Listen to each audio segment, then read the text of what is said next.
Kimbra and TŌTH with us. Give them a round of applause for making it out on Wednesday night. Thank you so much for having me tonight. It's so inspiring to hear everybody's stories, and also I think this is the key to longevity is community. That's the first key. And yeah, a reason I thought of TŌTH was just because he's become a friend of mine that I call on in my harder times in this music business.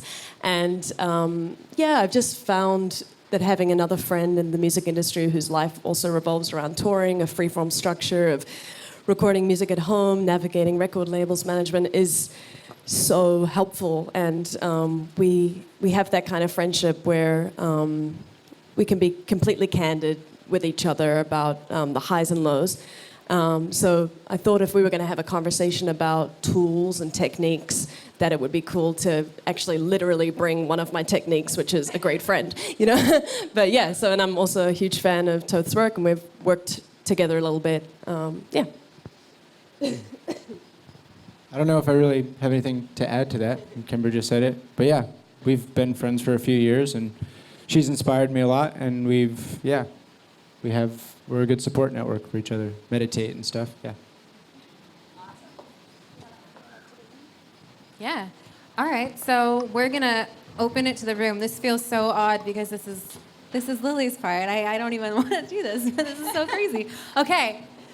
Does anybody have a question? Did you come with something in mind? Does anybody have a first question that they want to bring to the table? Is everyone going to be shy? Yeah. Okay, here we go. There we go. This is how it starts. Yeah. Let's warm up. Do it? Yeah. Whatever makes you comfortable. Hello. How do you deal with burnout, especially in being a creative and still having to deal with responsibilities to your management, to your record label, to having to pull in certain numbers? How are you able to manage being stable mentally and still having the passion or creating the passion to make the music to satisfy these needs of this machine that's helping you, that's behind you, but you're burnt out? Yeah. It's cool because I guess me and Alex especially have had a lot of conversations around that issue recently because, yeah, we've both dealt with that regularly. I am no longer with my record label of 10 years, Warner Brothers. So we split ways. Creatively we're going in different directions this year, and I'm now an independent artist and looking for a new record label and looking for a new situation. Yeah, it's really exciting. I get a kind of fresh start, to build a new team. But it brings with it a lot of, I guess it could bring some insecurities, right? Like having an identity as being on a major label for a long time and then kind of feeling like you're floating, and then also realizing that the expectations seem kind of higher than ever because I've now got to create a body of work that attracts and brings the right people to start the next 10 years of my career. And that is really tricky, especially when you have built a body of work that somewhat defines you and people have an expectation of what you sound like and where you're going. And we can't help but compare ourselves to our past work, right? That's like that demon of just if you've had a moment that was successful, that constant need to try and repeat it or try to live up to a ghost of the past self.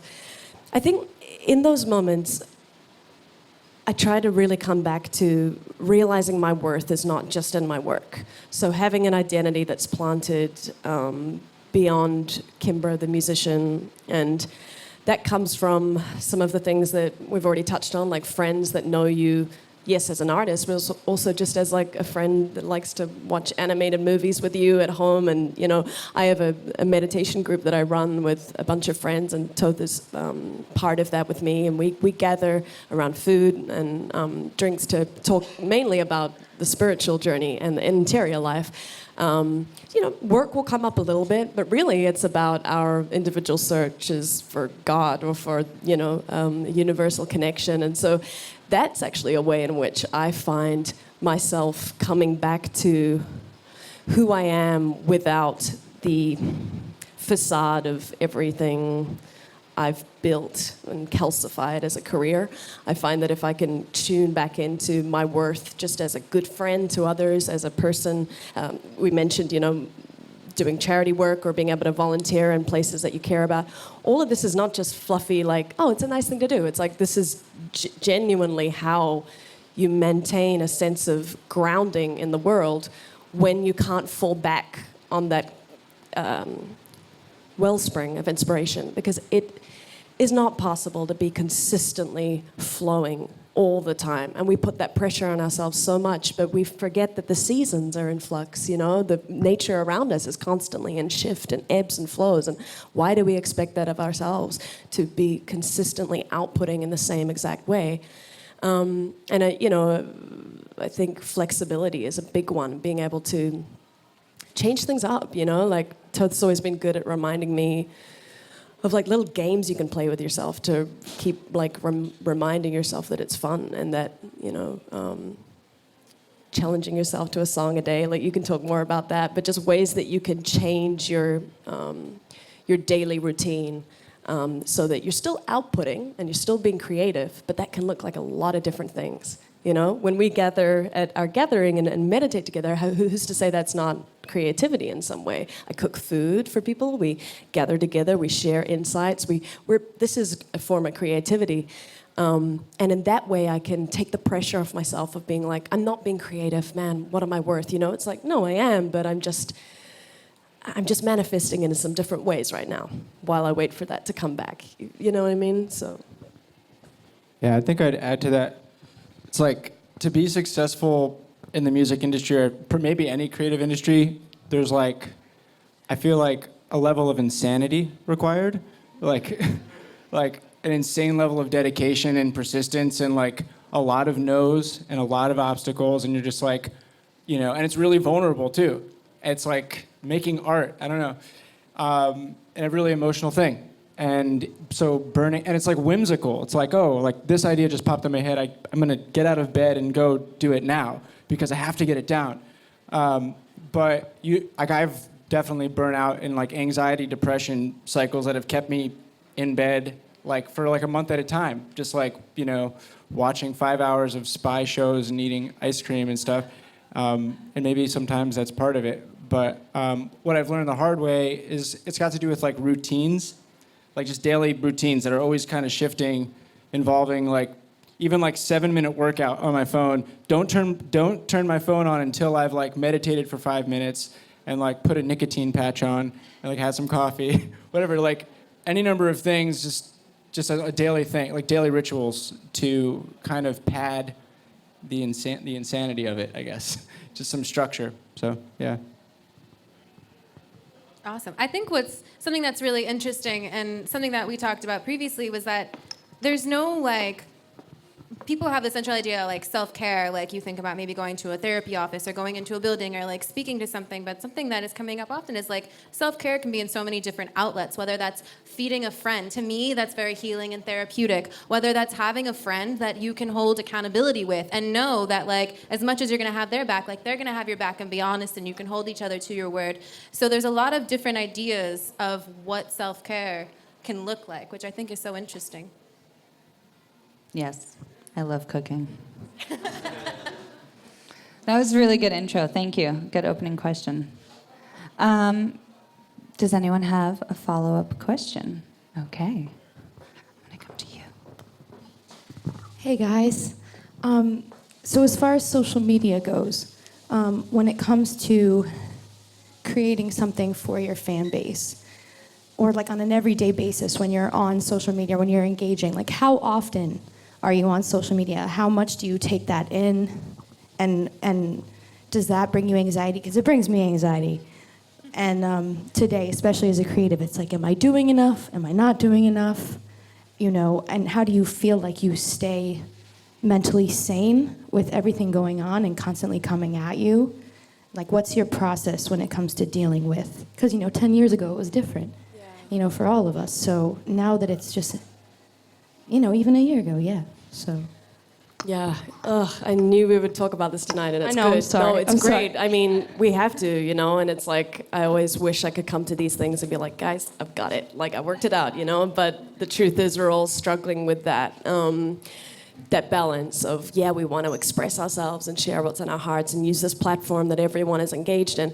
But what I find difficult is like when I want to share my heart on social media and engage in that way, but it feels so strange to be so vulnerable on a platform that I think is largely responsible for most of the destructive criticism and pushing down of people and like, like a source of anxiety for many people. So it feels like a paradox to want to use the platform to inspire, but then also knowing that it's kind of like, I don't know if I'm explaining it properly, but I find that really tricky. And I'm someone that admires artists that have maintained a kind of privacy around what they do. And me and TŌTH actually bonded over David Bowie because the first thing we did together was like a tribute concert to Bowie in Vermont.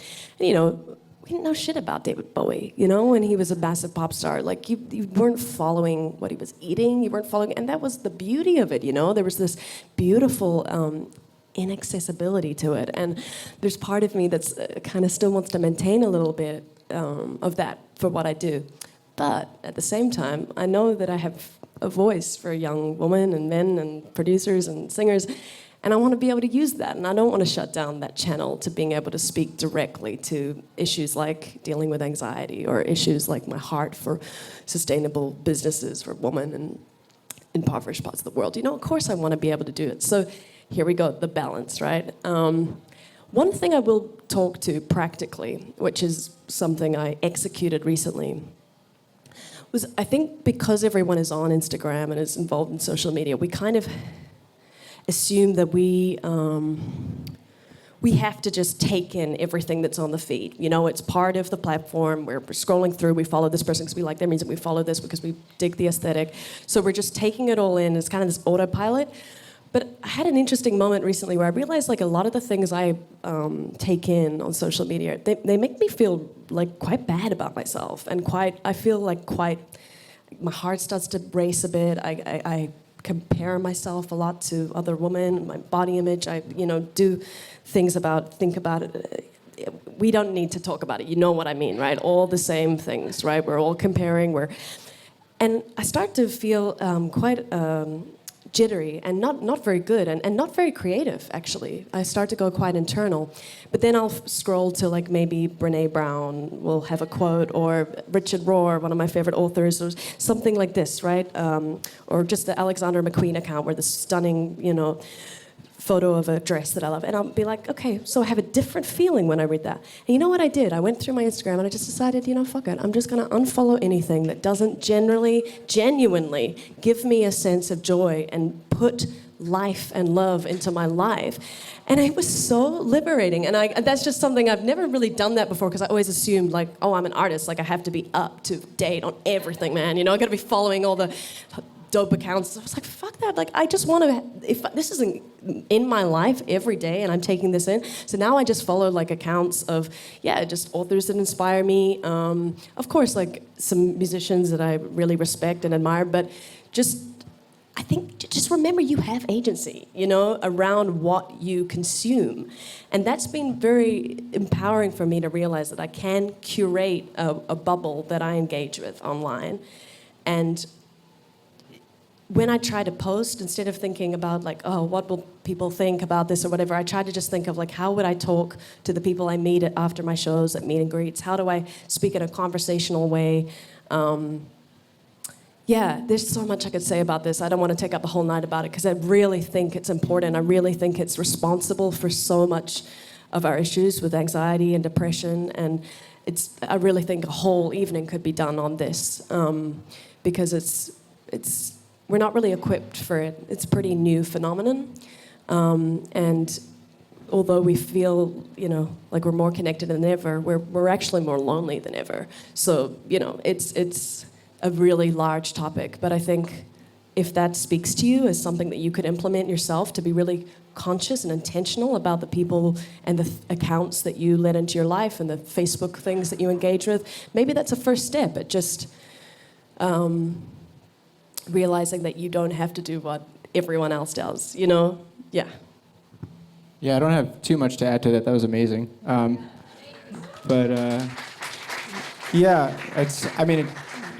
It's obviously important. There's successful people that don't use, Instagram or Twitter and stuff, but most of us use it, and it's pretty important. Obviously, like we're here tonight because of Instagram, and things like that. There's a lot of opportunities that come with following other people. But I get really sucked into it sometimes and compare and despair. And I've done that thing where you can make your phone like black and white so that it's less appealing to you.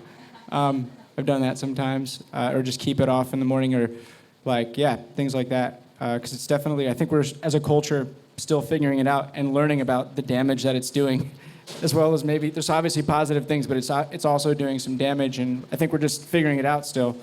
So trying to have a balance with it is important, I think. But thanks for the question. That's a good one.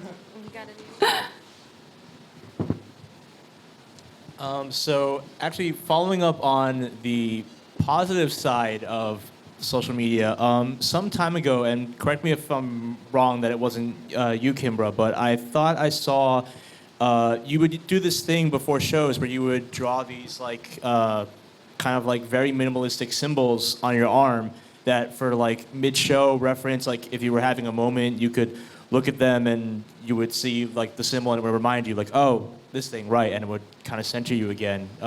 Am I correct that was a thing you did? Is that for me? Or? Yeah. Yep, sure. It is correct, yeah. Okay, cool. So just wanted to know, how did you stumble upon that technique, and how has it like helped? Like, do you continue to do it now? Mm-hmm. Have you turned some of your friends on to doing it? Like, it just seemed like a really interesting concept and something that I started doing actually, and it really helped. Wow. So thank you for doing that. That's cool. I guess you never know who's reading those things, right? That's cool. And that's someone who doesn't even use Instagram that much. Yeah, no, that's great. I don't think we're here to just talk about music. We're here to talk about, it's soul work, isn't it? Artistry. So, I guess I have a couple of tattoos on my body, and they're to remind me of things that I want to remember around gratitude and just grounding myself in my own values. And, it's like sometimes you can write down things on your body, even get them etched into your body, and still not enough to remember the things you need to remember, right? So I've gotten into that habit of being like, it's the technique of a mantra, really, which we are big believers in, having a word that you come back to, or a kind of repetition. And I find the stage for me is a very safe place in many ways, because I get to release and let go and express. But it's also a very vulnerable place, and a lot of negativity can come into that space if you allow it. I've had moments where I see the audience and I think, wow, they're all smiling and giving me so much love. And then another night I look out and I just think I see faces of judgment, everywhere. And it couldn't be further from the truth when I talk to people after, but, I've invented some kind of narrative of that. So in those moments, I got into the habit of just keeping, like you said, symbols or letters on my arm that I could just refer to as I use my hands, just lift up my wrist and just come back to what I know to be true. In my, CBT work, I don't know if you guys are familiar with the cognitive behavioral therapy techniques. They have a acronym called ACT, which is accept, commit to values, take action. And it's a very good acronym for how you might navigate moments of dysregulation or fear. So those three words might just be on my arm, or other nights I'd write LK, loving kindness, and just remember to give loving kindness. And I'm really glad that you took something away from that, because I'm so big on tools. It's all very well to talk about how hard everything is, and I love that you guys said we ask action-oriented questions here. It's what's the point, if we don't have something to take away from this? And it's a very simple thing to do, but it can make a difference. Awesome. All right, I'm gonna come over to this side.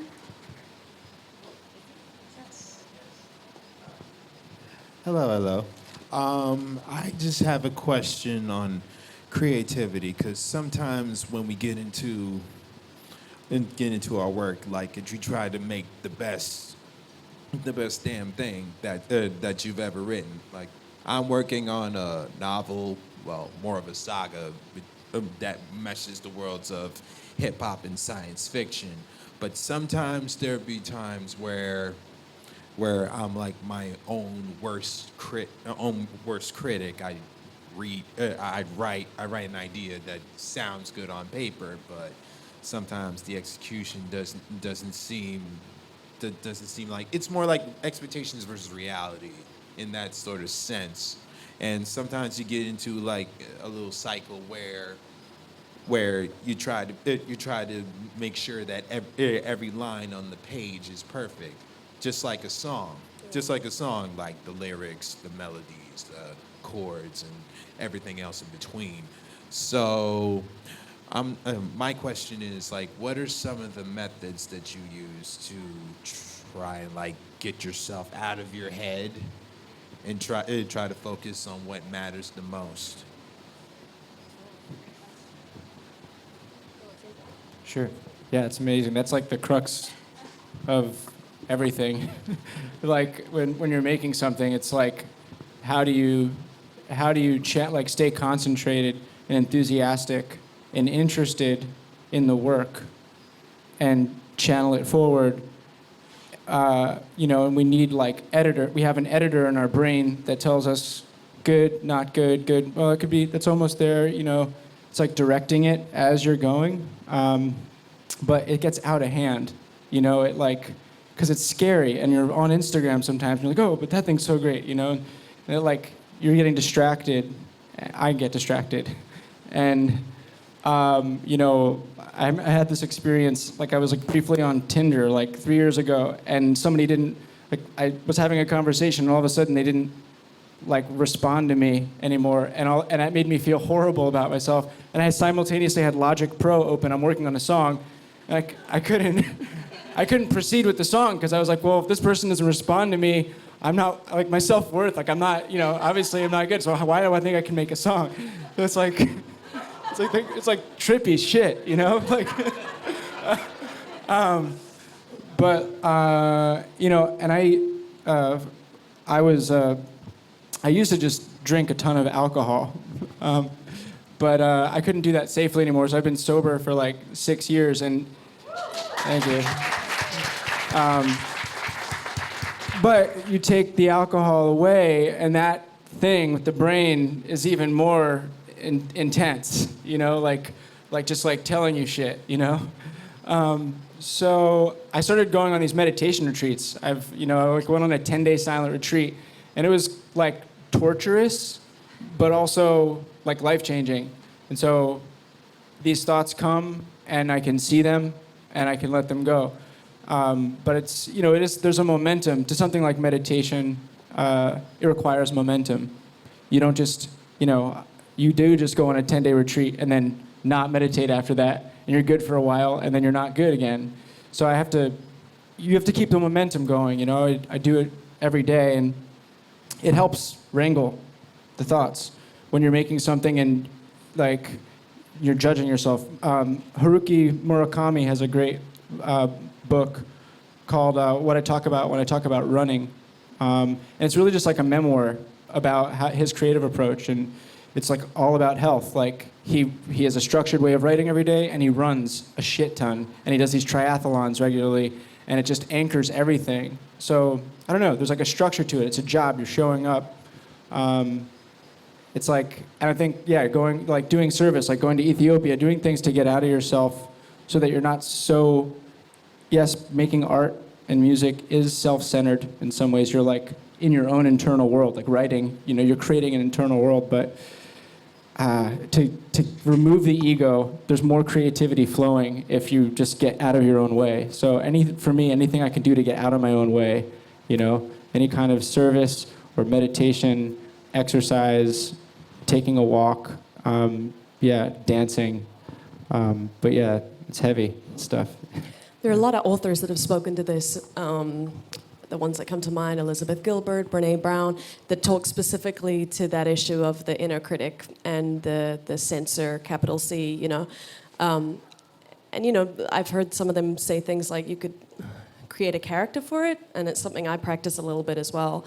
So like I have this character like Uncle Frank, right, who's like the uncle at the dinner table saying the really like racist shit or just being like an asshole, but you love him, and you gotta like listen to him, but it's like shit, like he's really oppressive and kind of like got these really old school views on things or something, and but you know it's not the time to like bring it up or something, so you kind of, I don't know what the right metaphor is for you, but for me, like thinking of this uncle or this grandmother that I really don't agree with, but I have to be tolerant of them and just kind of let them, because I love them and I know deep down they mean well, And so that can be an interesting way to look at your critic, right? Because deep down it's trying to make you better. It's trying to like push you on. It's trying to, fear sometimes can be a driver, but it'll destroy us if we let it, take over. So kind of just giving it a character, being able to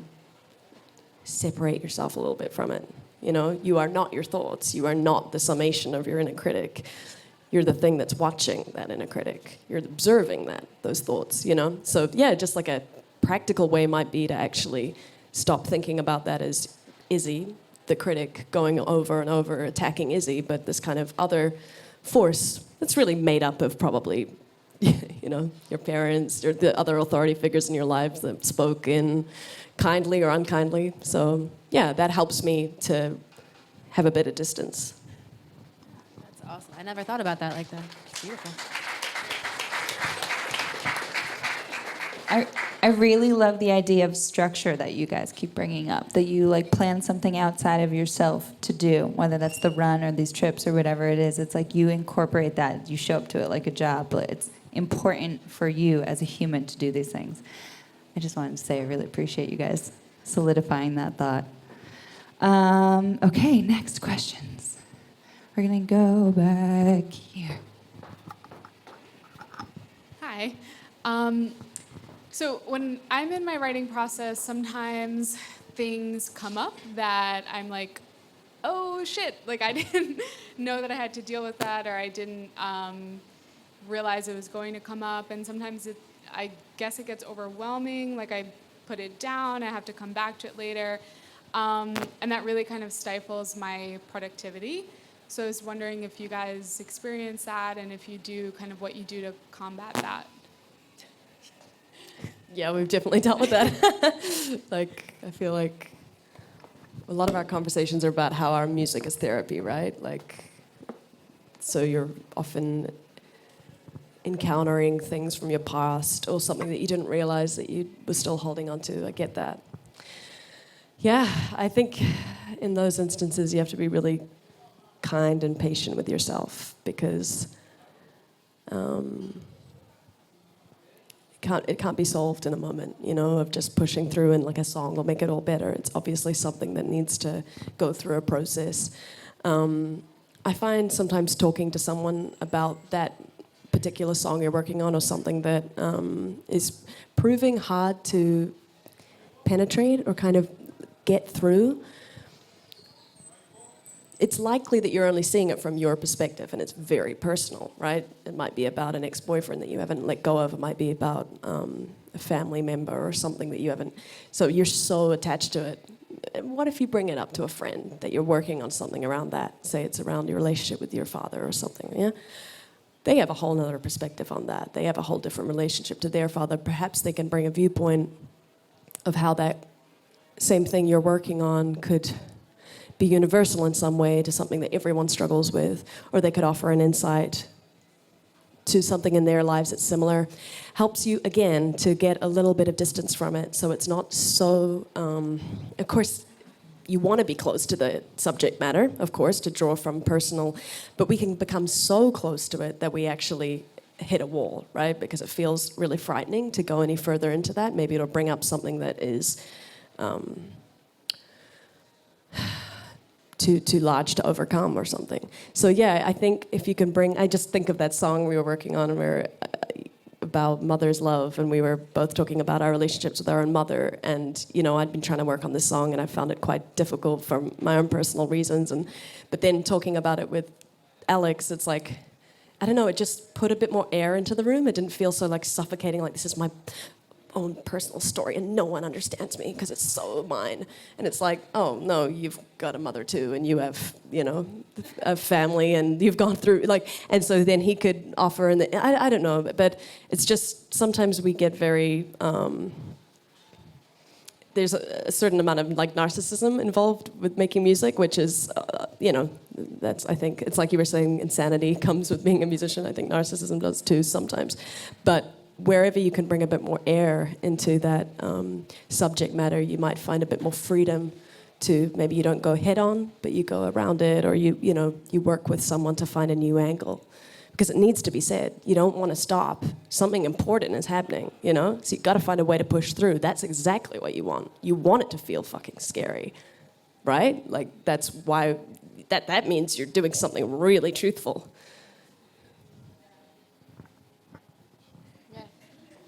Yeah. I think something that's really interesting, when Lily, Vera, and I jumped on a call a couple of days ago to talk about, how are we really going to navigate a conversation like this? And something that we discovered is it's like everybody has their own personal process, and everybody has their own personal reason as to why they're in this room right now. And everybody's looking for something, or resources or tools or something to learn in their own process.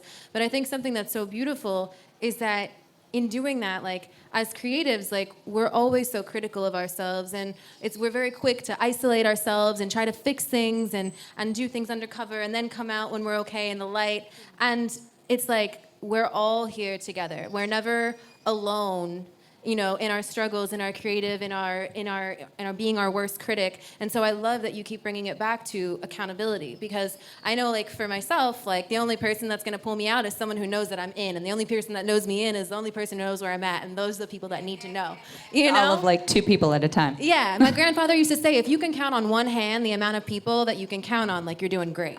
And that's really all you need. And I love that it keeps coming back to this accountability. I love that. Yeah, that's a good one. There's also something you said that it kind of struck me as a little bit, it was kind of funny. It's kind of humorous for us as people, where we're preparing these things that ultimately in the end we want to share with the world, especially if you're a songwriter, right? But it's so scary to let someone in on the process until you think it's exactly how you want to say it. You know what I mean? And so ultimately this thing is going to be shared with you don't know how many people. But it's too scary to even share it with one person before you feel like you're done, Yeah. And it's kind of funny. We're just kind of funny as humans. We do these things to ourselves. Okay. I'm going to get one in the back. It's going to be John.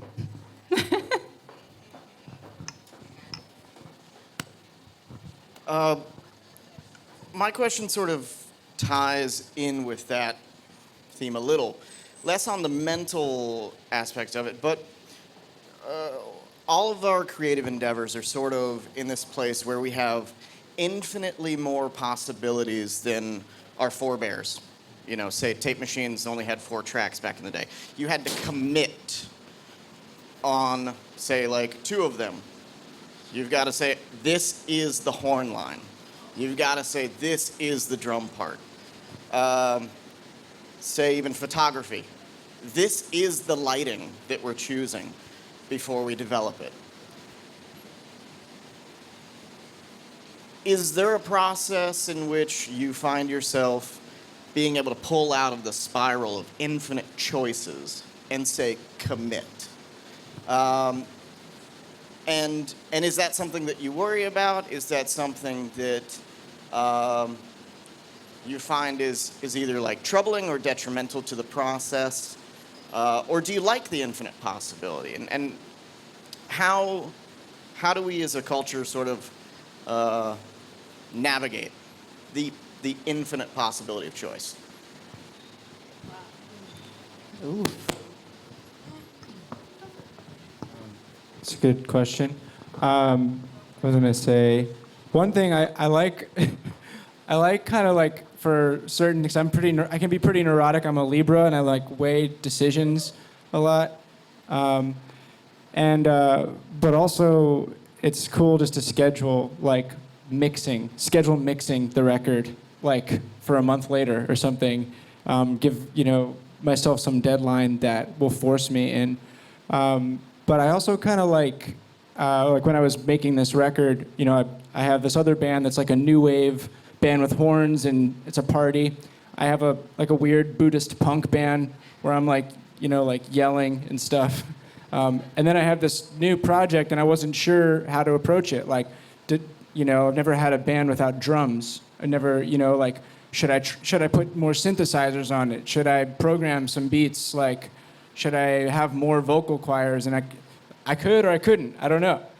And then, I don't know, I kind of just put the question sort of out there and then like wait for signs in a way. And like, just, I don't know, it puts some sort of trust in things like coincidence, like somebody that I run into and that like this gig led to this thing, you know, because so much stuff just happens like on these coincidences. Like I broke my foot and then I was stuck and that's how I like had the first TŌTH gig. It's because I was supposed to play a gig with my punk band, but I had a broken foot. So I like learned how to play these songs on guitar. So I don't know. There's something about just trusting in what happens and like going with it. But also time is a great limitation. So we don't have infinite, you know, it's like time will dictate like, okay, I'm going to die eventually, so I got to get this record out. Yeah, I think it's really easy to glorify the days of tape, and I think most of us musicians that now work in Ableton, Pro Tools, Logic, probably long for that in a way, you know, long for the this situation where you're required to really trust your instincts and not second guess them. And I think I also struggle with indecision when I'm given so many choices. And that's another one that takes a lot of practice to self-discipline. Self-discipline yourself. In Pro Tools, maybe it looks like building a template with only 10 tracks. So when you open it up, it's like you decide you're not going to add any tracks. You've got 3 BV tracks open, 1 vocal, your MIDI tracks, whatever, and you just build that template and you just commit to it. I'd say you're really good at discipline like that. I've definitely learned a few things from you about that. Like, I've never executed it like Alex, but this 1 song a day thing that some people do where you just commit to it, you know, whatever it's going to be, you run with it. That's another form of limitation, you know. When we finish an idea, sometimes he's like, bounce it. And I'm like, yeah, but I just want to tighten it up and do more like comp it and everything. He's like, bounce it now. So you've got it, you know, that it's just discipline and it just takes practice. But I agree, it's really exhausting to, it sounds like such a first world problem, right? Like so many instruments on my hand, you know, but it's like, it's really like, you don't know where to, so you're not alone. But definitely have a think about maybe some ways that you could impose some limitations on yourself. See how it goes. And how has this word affected you emotionally, mentally, and creatively? Like this concept. Yeah. Success to me definitely is about being able to express myself freely, and follow my heart and what excites me musically. So if I have the inclination to make a record with an orchestra that has no singles on it, to be able to do that and have a team that supports that. I think that's something I believe strongly, is that if I'm going to ask other people in my audience to be excited about what I'm doing, I have to first be excited about it. Otherwise, I'm kind of lying, you know. I'm kind of saying, I want you to applaud and like clap for this and be so pumped and buy the merch, but I don't even feel passionate about it. But if fans can see that, I might not be like happy every night, but I can tell you that I believe the things I'm saying. It's my truth, you know. And I'm given from a place that I really believe. You know, that's a successful place for me to be in, to be able to have the freedom to genuinely do what excites me and what I'm, you know. Success also, to me, means being able to have a life, like not being consumed by my music. So that brings us to like financial goals. Like, yeah, I have financial goals. I want to be able to have a family one day. I want to be able to, you know, do things that are nothing to do with music. So success means that I have a lifestyle that allows me to be in a relationship, love the person I love, and, you know, like do other things. So I factor that in with the next decisions I make. How do I make sure I can do that? And I'm not just like hustling so hard that it's the only thing I think about. That's not healthy. I've been there.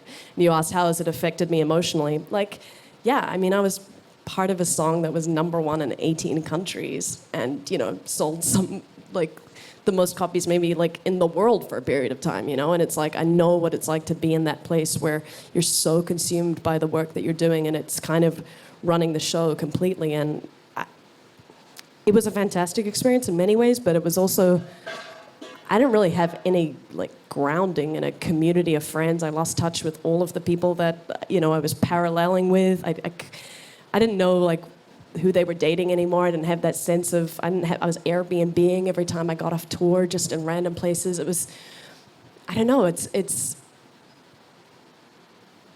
very fulfilling, this industry, but it's not worth giving up all those other things for. I guess I'm a little bit older now and I really believe that. It's like, you know, the stuff that really makes it worthwhile is your relationships in your life and that peripheral stuff around music. So success for me is how do I have those things as well as my passion. Making a difference, you know, I hope to make a difference through music.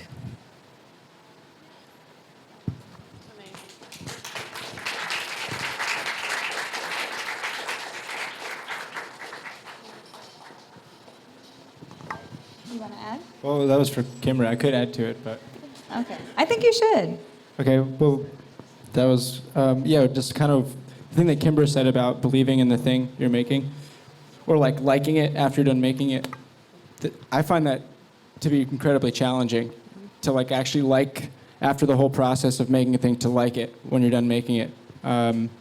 So if you can like it when you're done making it, that's pretty amazing. I can't even promise that. I just mean I believe it. You know, like Right. some nights I don't like it, but it's like, it's true. You know, Yeah. it's like, yeah. But that's a good point. It's yeah. Yeah, but also, yeah, so that's a huge one. And likely, yeah, if you believe in it or like it, then even a few people will as well. But I guess, yeah, for just a basic level of success would be just being able to make another record as a result of the record I just made. So just sort of, you know, increasing the resonance, the fan base, and like having more opportunities because of that creativity. So. But that was really cool to hear. I'd never heard the thing about your period with when the song is blowing up, and Right. that's trippy. Yeah. That's great. Hell yeah. We're going to go here for the next question. Hey, so my question is related to John's about the infinite spiral of sorts. Especially in New York, I think a lot of us here in the city in particular are dealing with just like an infinity of collaborators. And I want to talk about collaboration and how do you approach it whether it's coming to you or whether you're actively seeking it out. I know if you're recently independent, if you're trying to build a team, whether it's collaborating with photographers, promoters, whatever it is, or creatively, how do you, I hate this term, but like size people up before you begin a collaboration? And if you've ever hit a wall, how did you navigate that? Especially if it's somebody you really want to work with, and they don't seem to budge. Is it a matter of structuring your time or not letting certain people in? Is there a cutoff point, like no new friends? Like, what's good with that for you? How do you do it? Are you referring to like collaborating? Like you find someone that is it about working out if they are the person you want to collaborate with, or once you've worked out they're the one, how do you then go about? A bit of both, yeah. Let's just talk about collaboration in general, yeah. For me, I mean, collaboration primarily for me has happened through the internet. So, you know, that's why it's important that we always talk about it, because it is so responsible for so many things. Like, I don't know, I've got to work with John Legend and like Snoop Dogg and stuff like that, and those all happen through like DM Twitters and shit. Like super weird, you know? Like, yeah, and just like MySpace is how I got signed to my first management company. So really, but of course, it's, I don't want to be naive and say, I just hit them up. It's like, no, well, I have a body of work. So, I have a discography that people can refer to, and I've put the hard work in, so there's something to refer to. So it's important that, you're accessible and you have all your work available so that if anyone's interested in collaborating with you or vice versa, it's easy to find their stuff. And, I think the first step is always like, collaboration happens from mutual respect. Like, no one's interested in just, this isn't like business. I don't know, like all of my collaborations have come from a genuine sense of like, I love what you do, man. Like, let's, not like, yo, I need some more streams. Like, I want to get this person strategically. Like, it's just, I think it's got to come from the heart first, the best collaborations. And yeah, I think you can afford to be daring in this culture, which means just write to them if you can. I check my Facebook messages every now and then, and one of the girls I went to Ethiopia with, Leslie, like, she just wrote to me on Facebook about a charity that she did for people that are homeless in Washington, D.C. in the winter, and they don't have many warm clothes. So she, while she was doing her PhD and as a pharmacist, would like go home and knit these hats for people in the winter and ask people to send things in and give them out to them in the winter. And she's just so passionate about that stuff and just wrote to me, and I was like, man, like, that's so cool. And I started talking to her more, and then I was like, well, I'm thinking of going to Ethiopia with this, you should think about it. And I mean, that was very trusting of me. I probably should be, but she's like one of my closest friends now, and it's like, you just never know. So I would say go for it in that sense, but probably, being sure what you're wanting to get out of it, like, all of my collaborations have been it's hard because sometimes collaborations, you don't know what's going to happen and you just let it flow. So I don't want to be like black and white about that. But it can be really helpful to have like an idea in advance of why you want that person, why they can offer something to the project, So it's intentional, and it's like it feels not just kind of frivolous, like, well, we're just both musicians, so let's just make something, But, like, for example, when, me and TŌTH work together, like, it's kind of beautiful that we can bring both of our struggles with anxiety and just, also our genuine seeking of the divine and, like, our passion about the spiritual life, like, that we can bring that into our songwriting and kind of, we know why we're working together because we both have something to say that resonates on a similar level. And I think just the more that you can bring everything back to like the friendship and something that's, then the stronger the collaboration is going to be and the more resonant it'll be with people. And it's hard because nowadays you live in a like world where it's just like featuring this person, they just jumped on the track last minute. And that sometimes that's dope, that's cool. Like, I never met Snoop when he did a verse on my song. We worked purely over the internet, and I still consider that a really, meaningful collaboration, even though it wasn't like in the room. So it's, but I knew very much what he would add to that song. It was very intentional. It wasn't just, it was like, I think, don't just work with someone because you can. Like, you know what I mean? It's actually, I think there's strategy involved with. Yeah, because remember, when you work with someone as well, I hate the word brand, but I'm sure we're all familiar with that idea of we're making our brand, right? But you're aligning yourself with them, and you're aligning yourself with their message, and that becomes a part of your story. So I think we can all afford to be a little more intentional about that stuff, probably, than just like, working with any SoundCloud producer or rapper just because, they hit you up. It's like, yeah. And I remember when that collaboration came out, you posted on your Instagram, like, your reaction video of you hearing him on your track for the first time. And it was so cool because I felt like I got to live that with you. And I was like, kind of just as shocked. I'm like, I would have never thought about this. And you were just rocking with it. I was like, that's such a cool thing to post in this collaboration. It was like cool to see because I can't imagine like me making a track and Snoop's like, oh, give me 1 second. Let me come back with that. And you're like, oh my God. Yeah. That was super cool. Yeah. Awesome. That's great. But TŌTH, do you want to add anything? Because you've been you've done a solo project, you've done multiple solo projects, you have your band. I feel like you'd have some insight to share. Yeah, I mean, I think like back in the day, like most music things were band oriented. You had to have a band, you know, and you know, we like glorify like this pure like band that organically just came from the oozes of a basement somewhere and just had this magical chemistry. And I think, yeah, like that's really amazing when that can happen. I think a version of that now, because you mentioned photographers too and stuff, like it's sort of just like over time assembling your crew and your team and like your team, you know. I like it, like, you know, I just for the first time watched like a Cassavetes film the other night, and like I guess he uses like a lot of the same actors in all of his films, and probably like a lot of these directors will have like the same exact editor, and I don't know, I just think it's kind of cool, like if you know you've got this thing you're exploring and you have your trusted people that like understand like your inflections, that's really cool.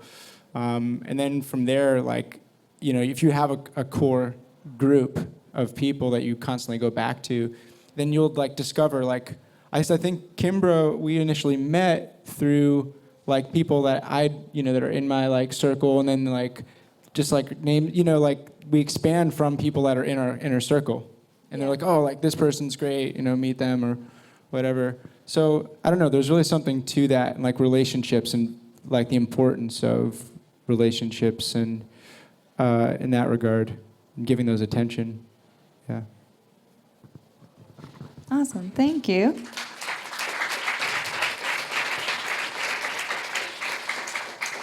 So I think we have time for one, maybe two more questions, but Hey, Tootie. I know who you were gonna pick. She came all the way from Denver. I just wanted to see if I could not hit myself in the face with the microphone.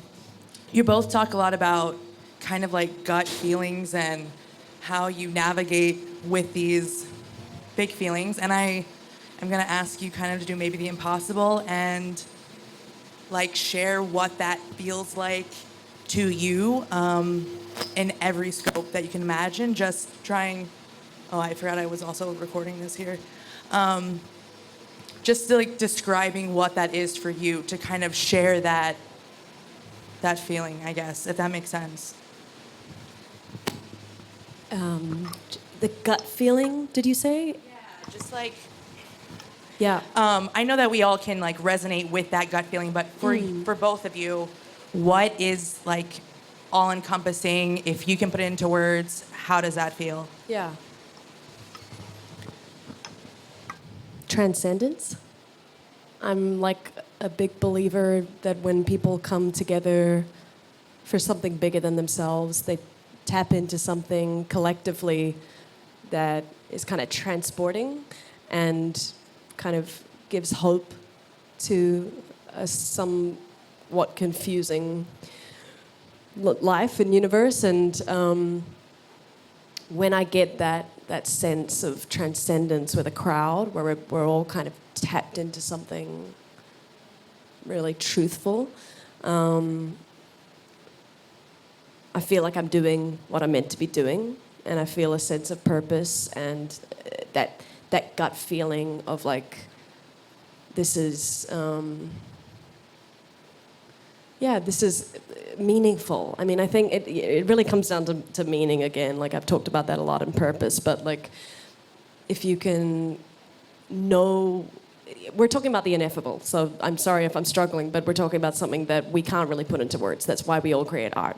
So it is tricky to talk about what that feels like. But perhaps we don't need a perfect word for it. We just need to know the sensations of it. TŌTH has a song that I love called I Am Sensation. I am sensation. I am sensation. It's really cool, and it goes like that. And it's like, I don't know, I just think that when it comes down to it, like that really is the truth. Like we are sensation and vibration, and like you know when you hit something that feels very important.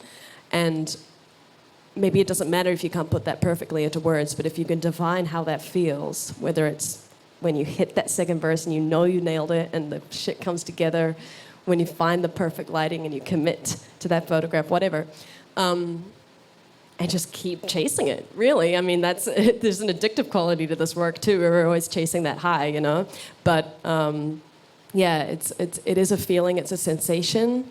It's not one that I can easily put into words. It probably explains my ongoing search for the divine and something bigger than myself because I can't necessarily explain it a lot of the time. Yeah, sorry for such a rambling answer, but I guess I mean that perhaps I can't articulate it perfectly, but it's something that I know when I feel it. Yeah, that was a great answer, Kimbra. Great answer. For me, it's also like a vision. Like sometimes like things will come to me really clearly. It's just, oh, that, and I just do it, you know. And also, yeah, I'd say like you said, addiction, like addicted, but like it's like desire. Like I want that, you know, like a calling. You know, it's like there's something pulling you towards it.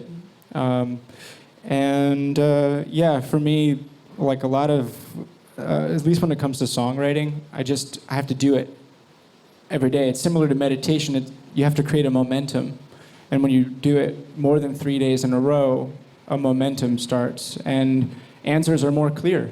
You're in a flow, you're not interrupting it as much, you don't question yourself, your inner parent and the ego that's judging, like, is this cool enough? Is this enough of a hit? Is this artsy enough? Like, those thoughts can just kind of stay out, and you just stay with the desire, stay with the flow and interest in the work. It's really hard to maintain that, like, all the way to the end of the process. For me, for example, like, I have no problem writing a ton of songs. It's really fun. That's another part of it. Like, I know when I'm in the zone, when I feel completely free, like, and almost silly. Like, I feel like a total weirdo. Like, playful. Like different characters will come through me and stuff. And I can write a lot of music that way, but when it comes to actually finishing, like, oh, now I'm making the record. Oh God, it's the record.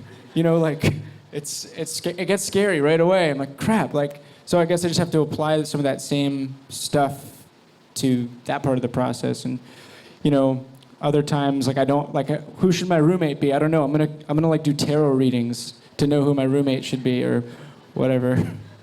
Yeah. I think we could do one more. That was a great answer. I mean, they're not easy questions to discuss and answer. It's only like kind of like what you've experienced and what you bring to the table and share. But it's good enough because everyone finds some kind of camaraderie in that, you know? Well, thank you. I'm going to go for Jesse over here. Why don't you raise your hand? I don't know who my roommate's supposed to be. I'm actually going through this right now.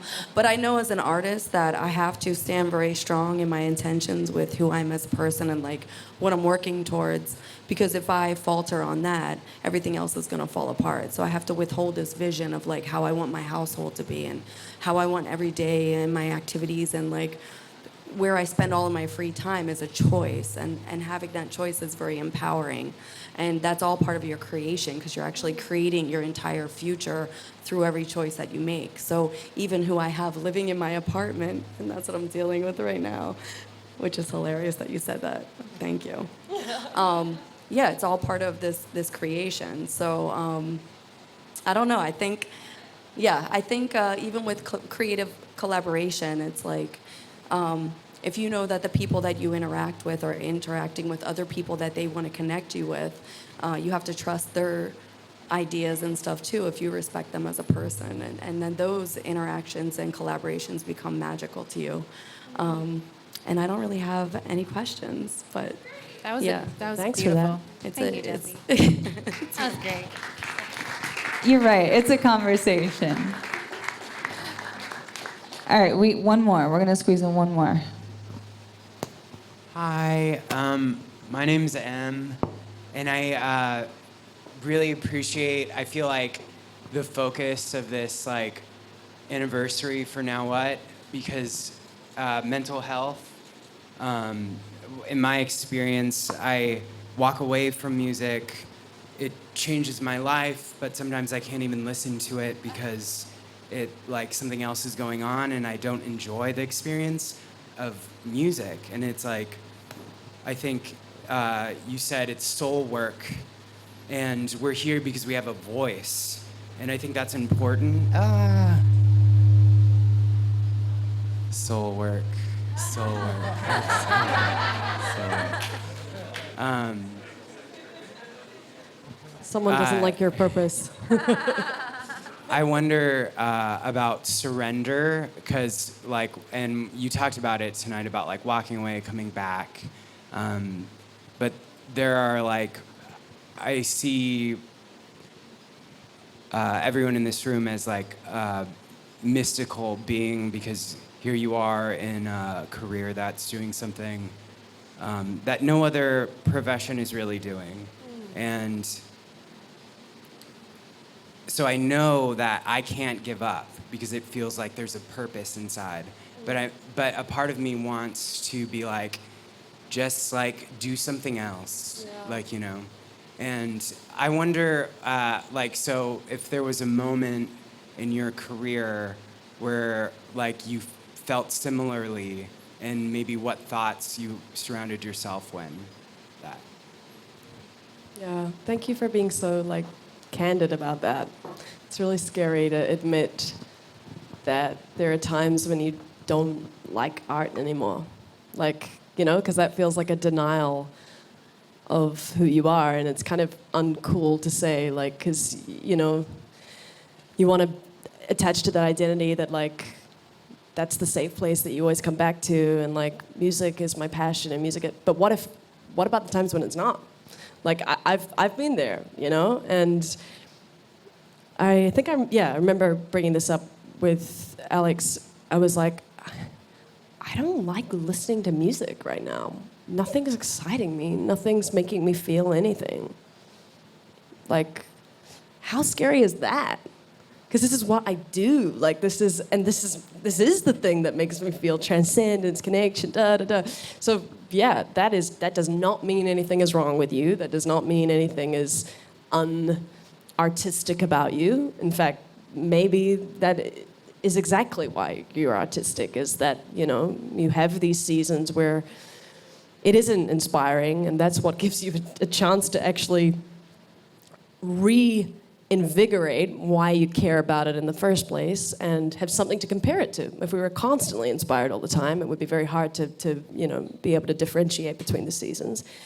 I don't have a good answer for that, because it is literally about waiting it out sometimes, For me, it just passed.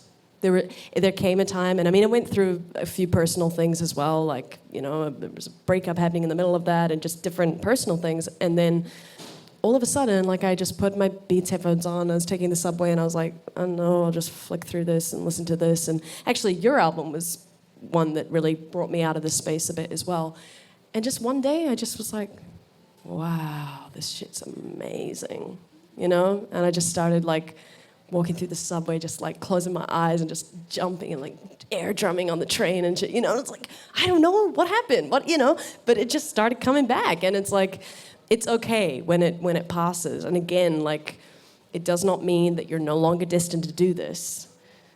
I don't know what it means, I guess, but again, that's where you call on your friends. That's where, luckily when I was going through that season, TŌTH was kind of, I think you were in a slightly better place with your creativity. So, he could lift me in that season, and then it'll turn again. So, yeah, just don't lose hope when that hits, when art no longer excites you for a bit. It's, perhaps it's not meant to be, consistently stimulating. It's also hard, in our climate, when we feel like there's just so much despair around us, it can sometimes start to feel like, what's the point? Does art change anything? Will it stop global warming? Will it stop, will it make changes in the elections? I don't know. It's easy to get really depressed by things and feel like art is meaningless. But you already know the answer, because you said it. You said, but I feel like there's some goodness in it. There's something that keeps me going. It's you already know it. That's why you came tonight, There's something in you that keeps drawing you back. It's still something important about this. Can't give up, and it's as long as you don't lose that still small voice, that means you keep turning up, keep going to coffee with that friend and talking it out or whatever. It will come back. You will not dislike music forever, or that's ridiculous. What are the chances of that? That's what I tell myself sometimes. I'm I've been doing this professionally since I was about 14. What are the chances that I'm going to just stop writing music and it's all going to stop? Like, I just won't be able to write another song. I'll stop liking music. Like, if you want to be really rational about it, there's a lot less chance of that happening than, you know what I mean? Like, sometimes you just have to be very practical about it. But it can be scary. Like, in that season, I actually was like, I might not write anything I like again, you know? And it's, yeah, so don't think that just because we're up here, we don't go through that, you know? It's pretty normal. Yeah, when I've spent like a lot of time like living and dying by whether, you know, I'm in creative flow or whether I got an email that told me I won music that day, you know, like some career thing or not. And I guess my hope is as time goes on to get less excited by the good things and less in the shitter around the bad things and just kind of like they all happen. But I definitely had a period where like some of the worst I've felt in the last 5 years has been around feeling dissatisfied with where I'm at in my career. And just like, oh, it's not how it's supposed to be. This isn't what it's supposed to look like. My dreams aren't coming true. And like the worst depression and anxiety. And I like signed up for a meditation retreat in tears one time. Like, I need something. I got to get out of this fucking brain. And then I was like in this I was on a retreat and I was in this blissful meditation. Like, oh, like let me think about my career right now. And it was like, daggers, daggers, daggers. It was like, okay. What if I quit music? Like, what does it feel like if I just quit music? And it was like the deepest sadness I'd ever felt. And I just like walked around this like beautiful retreat center for like an hour thinking about that. And it's like, so, okay, I can't quit music and I can't think about my career. Yeah, I guess I'll just like stay right here in the moment and just like focus on my breath and then like get into the sounds that are coming. Yeah. Okay, thanks. Love it.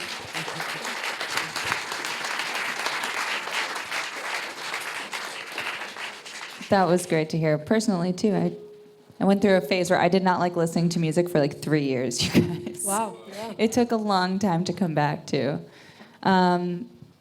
But in the like letting it be okay, it was great. It was like I work on music all day. I'm creative. It's great. I just want to maybe watch a show at the end of the night instead of listen to another record or something.